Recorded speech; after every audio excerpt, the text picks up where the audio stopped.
we finished chartering the boat in Marmaris and seeing all the little harbors around the area, we decided to stay in the town of Marmaris for a couple more weeks to check out the area. The general idea is that we would start in Marmaris and over 3 months travel northward up to Istanbul up the coast using buses. Marmaris caters primarily to tourists, and in the summer, the population of the town grows from 40,000 to 400,000. In the winter, it's popular too, but with the boaters. They like to bring their boats in for the mild climate.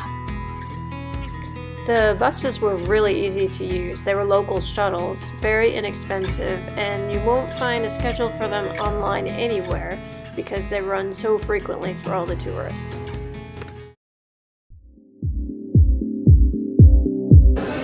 I love markets, they're cool.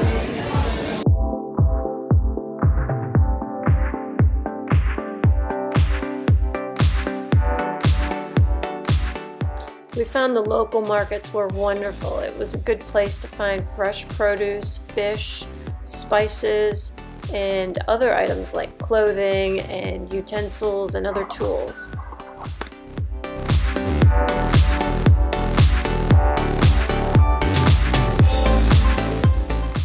Our favorite items to pick up were the fresh tomatoes, the fresh cucumbers, the large array of spices.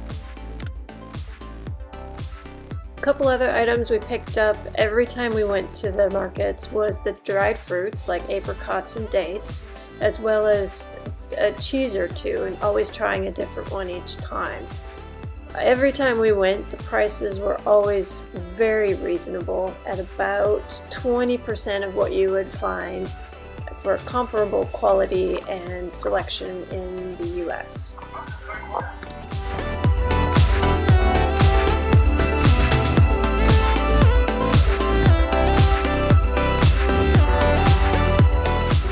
There was always an olive bar with a wide selection, and you just have to try every one of them and find the one you like.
Turkey is definitely a cafe culture, and they'll take any excuse to sit down with a cup of chai.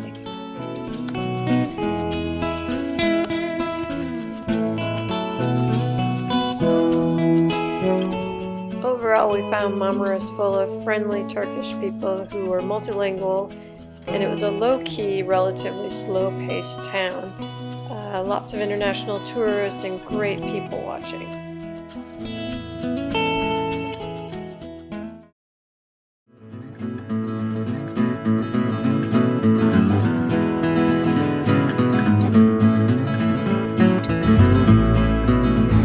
Minibus, mini, M-E-E-N-E-E, bus.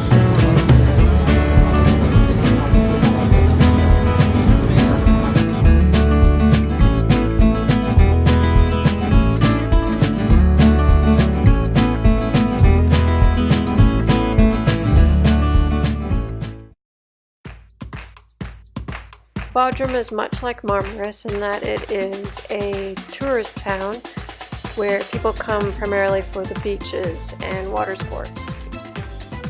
However, Bodrum's a bigger town than Marmaris, a little more infrastructure, a larger marina, and a larger population. Bodrum is also more upscale and where all the rich and famous in Turkey go to vacation.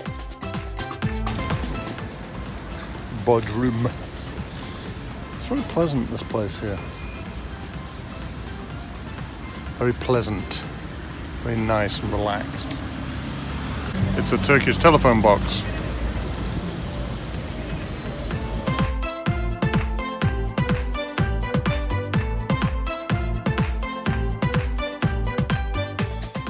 Also similar to Marmaris, Bodrum didn't have any significant cultural, religious or architectural sites to see. They did have windmills up on the hill as well as a castle, like most towns have, that you could go and see.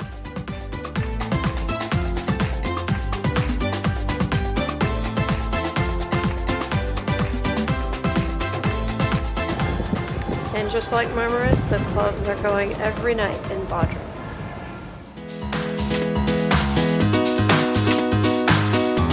We're at the Bazaar in Bodrum, walking through, comparing it to Marmaris. It looks about the same type of stuff, but let's have a see. There were 2 events we would go to in every town. The first was the open air market, which usually happens once or maybe twice a week in each town. The second one is the Bazaar, and that's usually open every day and has its own infrastructure and sells everything from shoes to jewelry to trinkets and clothing. Bodrum was a little unique. It had more open air markets per week than any other town we went to. It had about 4 or 5 a week, a couple days dedicated to only clothing, a couple days dedicated only to food, and a couple days with both.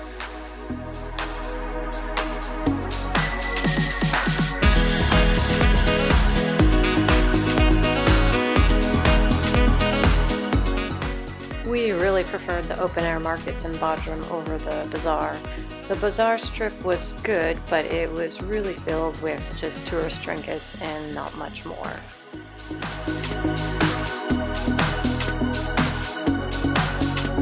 Peter, found you some underwear. This is my color.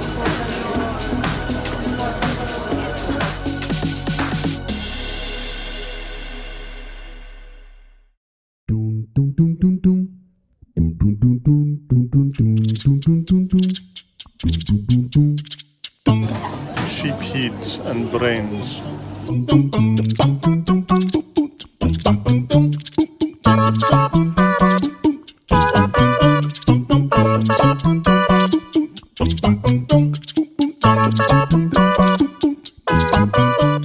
The main grocery store in Turkey is called Migros, and the size is dictated by the number of M's in front of the Migros name. You can have a single, double, triple Migros, up to 5M is what we saw.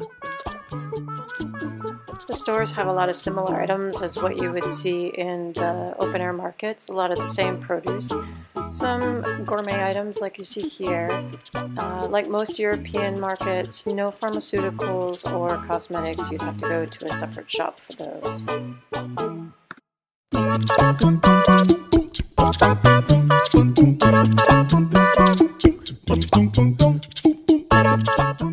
And even though their cake products and flour-based sweets can look pretty, we would recommend sticking with the baklava. It's what they definitely do best.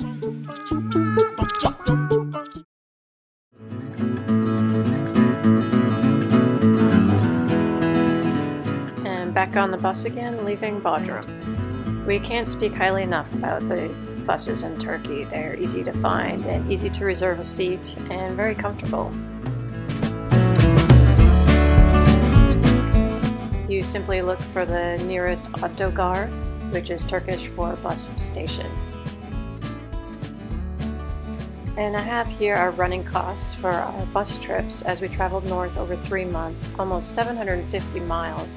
It costs $45 per person to ride the bus system.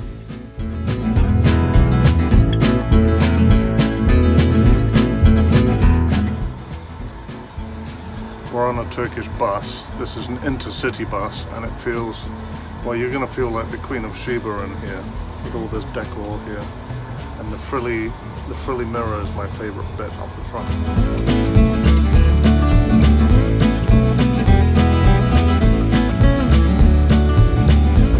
We're on our luxury bus.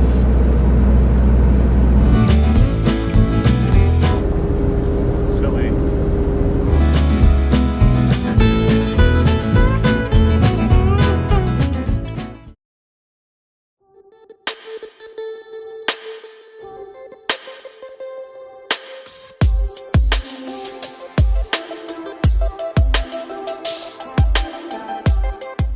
This man was kind enough to direct us to the location of the Airbnb when we reached our destination. We chose to go to Selcuk because we wanted to see the ruins of the ancient city that was nearby. But before seeing the ancient ruins of Ephesus city, we had to first settle into our new place and meet the neighbors. We loved the fact that Turkey was filled with cats and dogs all over that seemed to be taken care of by the community rather than owned by individuals. Everyone took a part in helping to take care of the animals by putting out food and water on a regular basis out on the streets for them. These community animals were all very friendly and very approachable, and these kittens, there was a pack of about 6 of them that was waiting for us every morning when we opened the door for breakfast.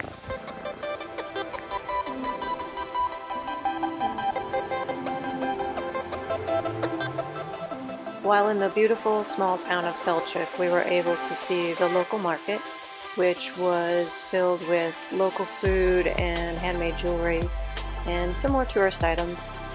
We were also able to see their local open-air market, which was where all of the locals would go to get all of their produce. It was quite large. But we recommend the pomegranate juice as being the best. It was in season and fresh. The House of Virgin Mary is believed to be the final resting place of Virgin Mary, Mother of Jesus Christ. It was proclaimed to be so in the 19th century. There's a wishing wall on site where people can tie their wishes to the wall, and also a fountain which is believed to have healing power.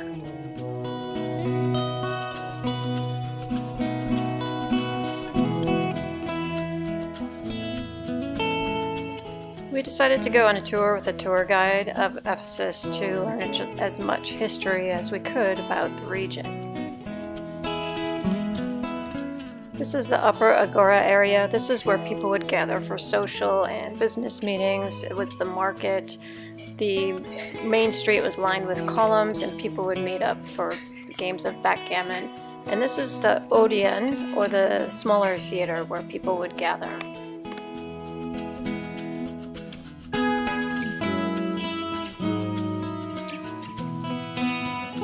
Ephesus was built in about the 10th century BC, first by the Greeks and then taken over by the Romans, and that's where it really flourished.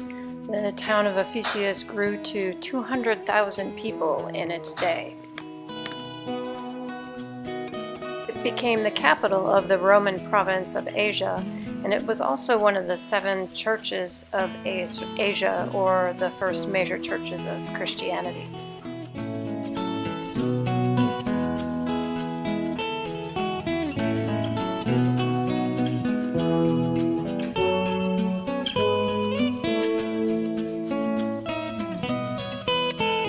So this rock over here is apparently the rock that is a shape of a V that defines the word Nike. She was the god Nike, and Nike was named after her.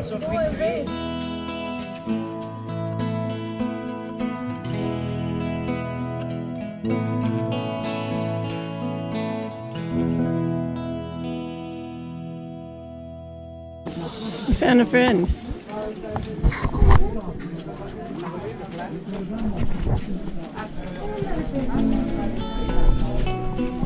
The marble-lined street of Kirita is leading down to the lower Agora, where the government buildings are.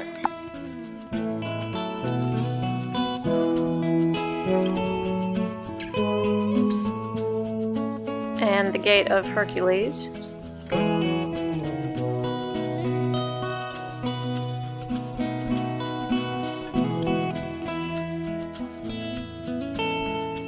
These terraced buildings were the equivalent of the rich condos where the higher-ups would live. They had beautiful mosaics in front of the homes.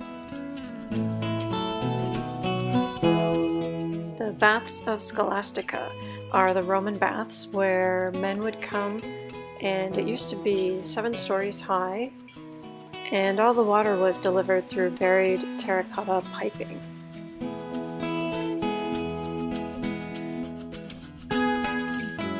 The Temple of Hadrian was dedicated to the Roman Emperor Hadrian and is one of the most well-preserved temples on site. Dawn, who does that remind you of? I'm telling. Apparently the local lavatories allowed only men. Then proceeding from the upper agora, which was more for commercial use, down to the lower agora, which is for government use, we reached the Library of Celsus. It is said that there's a hidden tunnel below the library for the men to go to the local brothel.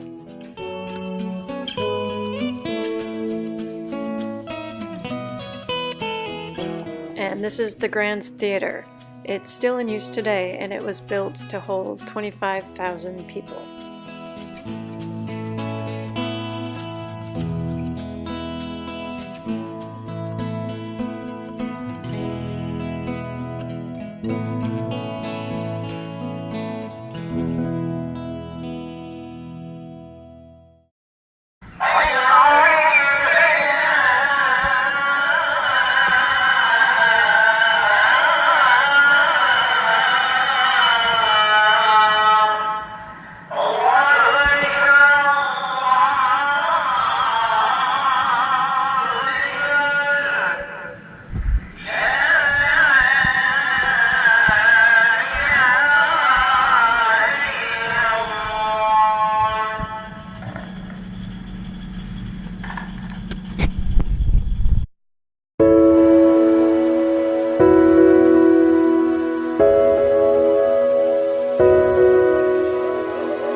Some goats.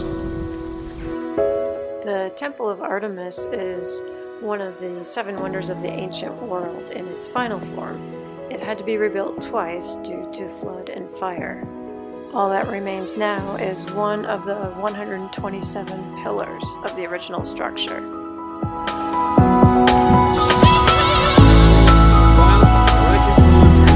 Are they furry on the outside? No, they have a seat.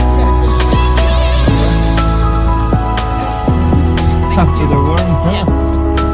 It happens once in a generation.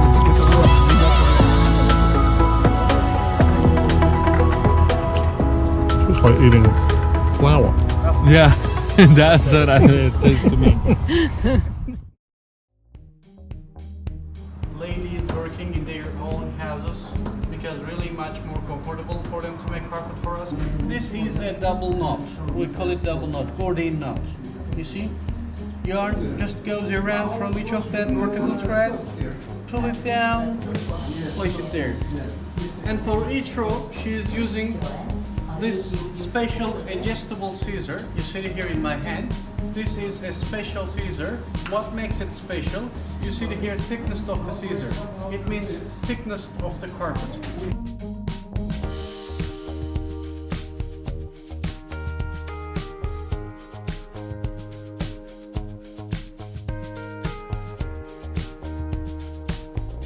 It looks like spider web. Okay? You see the picture here? It turns itself.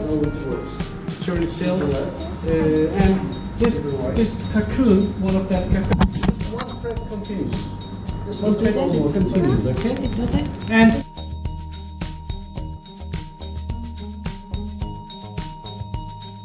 you may touch and you may feel the thread. Oh, wow. How we put them together. With the help of this spinning wheel over there, cocoons are unraveling, cocoons are unwinding, threads are twisting, getting thicker. You see it here, getting thicker. My colleagues, they will rotate the direction See what's happening when they start moving. Did you notice that?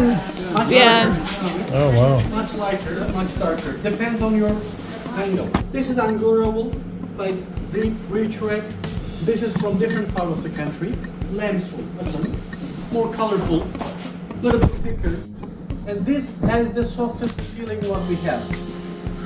Made out of just cotton.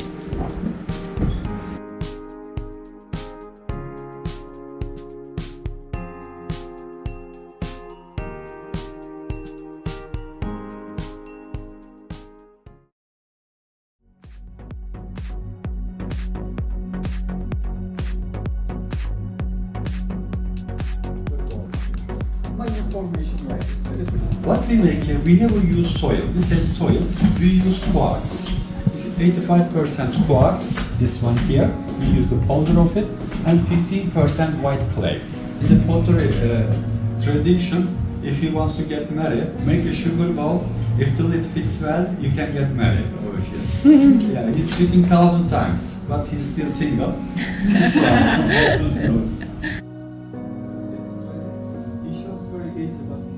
Fırça in English means brush. 250 years old family. 7th generation. We have quartz. Turkey, Madagascar, Brazil and South Africa.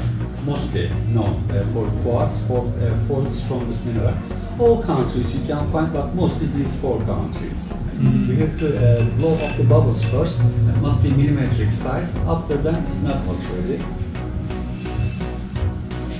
Of course, it's fitting, right? Can you marry? Yes, yes, you can marry. Buyurun, teşekkür ederiz. Our ladies, workers, always using them not to get dirt on themselves. It's fitting to everybody. Concentration very important here. Yes, pomegranate.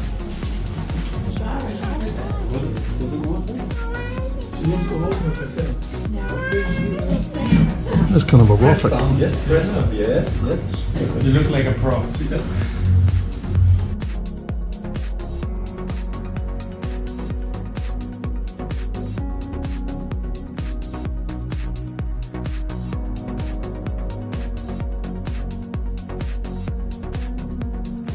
The shape is this, here is empty inside. The serving as a respect, like this here. That's why. This is Hittite sun, very famous actually.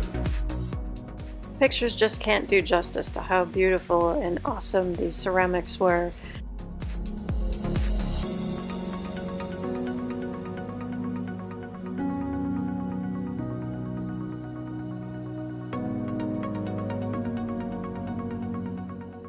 They had a wide range available for purchase, everything from everyday ceramics to the most expensive ones that are still in use after thousands of years on the mosques and temples.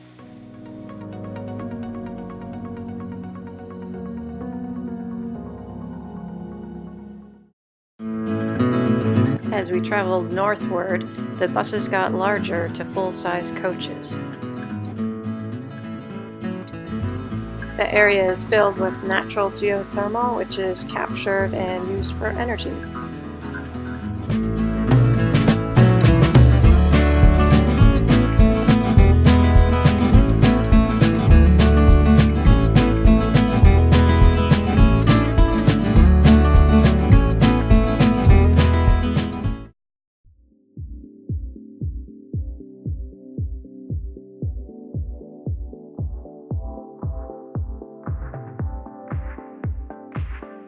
We're in Turkey. What's this place called? We're at Pamukkale. But it's where the white calcium carbonate deposits are. Everyone says it's calcium carbonate, but it looks like calcium sulfate to me. It might be a mixture. It's getting hot and I left my hat on the bus. Like a doofus.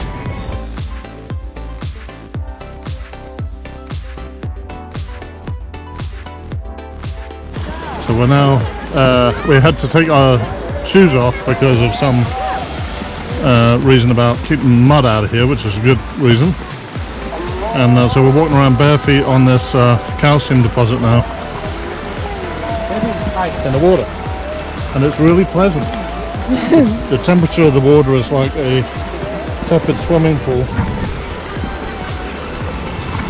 It's all kind of dusty. If you stir it up, it's all kind of milky. My feet are beginning to feel a little bit cleaner than they were an hour ago. Thank God. Can you walk around some more, please? I'm carrying my smelly shoes. So this is the typical area, looks like, and there's powder at the bottom of these pools. You can stir up the powder. So this here where I'm treading here, that is as hard as a rock. That is rock, but it's quite soft rock under your feet. Yeah, it's very stable. Little puddles are then full of powder. But these flat surfaces are just rock. It is with very no powder on them. and it's very stable to walk on. It's got natural, skid-free sort of surface to it. Yeah, it's very comfortable actually.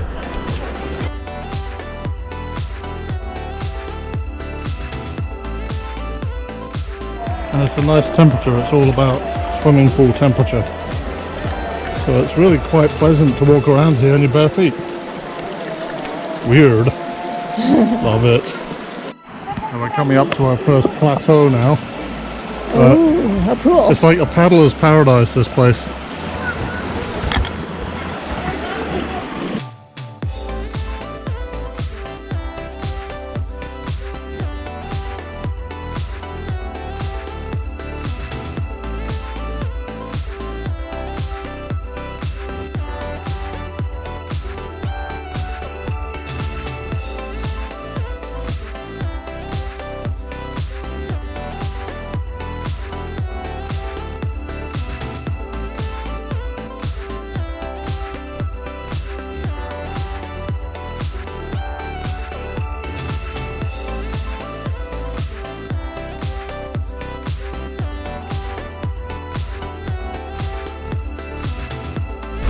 Can't sell this bag of smelly shoes.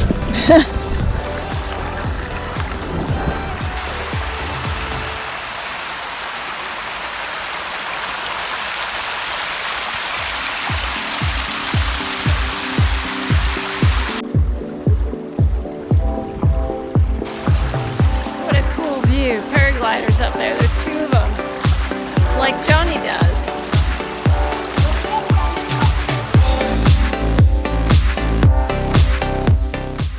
We loved the way here you could see women in full headscarves and jackets alongside other women in bikinis lying around posing for pictures.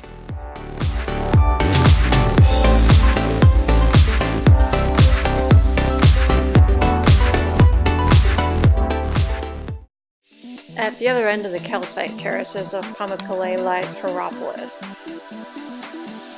It was built by the Greeks as their weekend retreat, having a thermal spa on site. The area is filled with a series of natural, complex systems of canals bringing in thermal water. Now you can see the old Greek temples, ruins, and baths. As we were walking around, this Palestinian girl came up to us and started chatting. And she was a very sweet person, living in Kuwait right now, but she came over to visit the area to do some hang gliding. She was an electronic engineer.